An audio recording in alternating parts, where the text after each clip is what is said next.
पिताजी तुम्हारे मना करने के बावजूद हमारे पति ने शर्मिष्ठा के साथ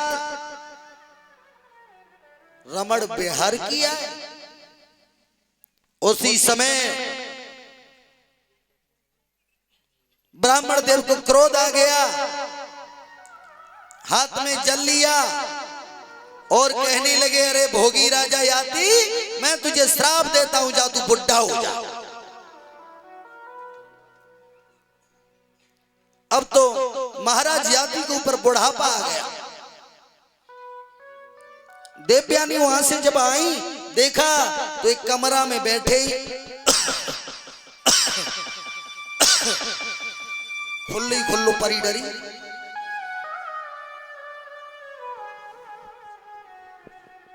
सिक्का फेंक रहे दूध दे के, एक के सिक्का मालूम है। कभी आकर के देखा तो लौट करके फिर भागी। पिताजी आपने ये बहुत गलत किया, मेरे पति को तुमने बुढ़ापा दे दिया। कहने लगी, बेटी तेरे घर की राम कथा रामायण में तुझे पूछने नहीं गया था कि तेरे घर पे क्या हो रहा है। तूने मुझे आकर के बताया तो मुझे क्रोध आ गया, मैंने श्राप दे दिया कि पिताजी इस तरीका से मेरी जिंदगी कैसे कटेगी। तो कहने लगे, कोई उपाय नहीं है इसका, सिर्फ एक उपाय है कि इन्हें अगर कोई जवानी अपनी दे दे और इनका बुढ़ापा ले ले तो ये जवान हो जाएंगे। पर इतना मूर्ख कौन है जो अपनी जवानी देगा और बुढ़ापा धारण करेगा।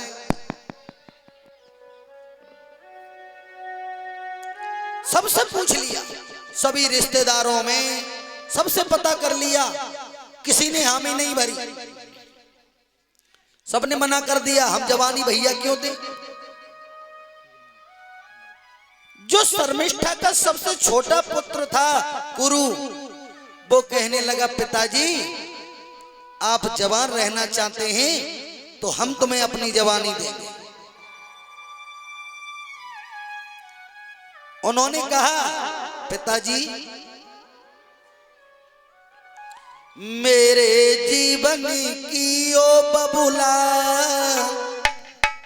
और तुम्हीं से बनी कहानी है।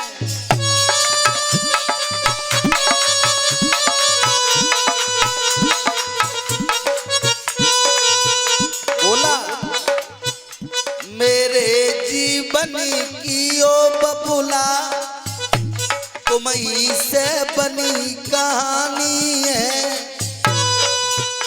तुम्हीं से मिला लड़कपन है, तुम्हीं से मिली जवानी है।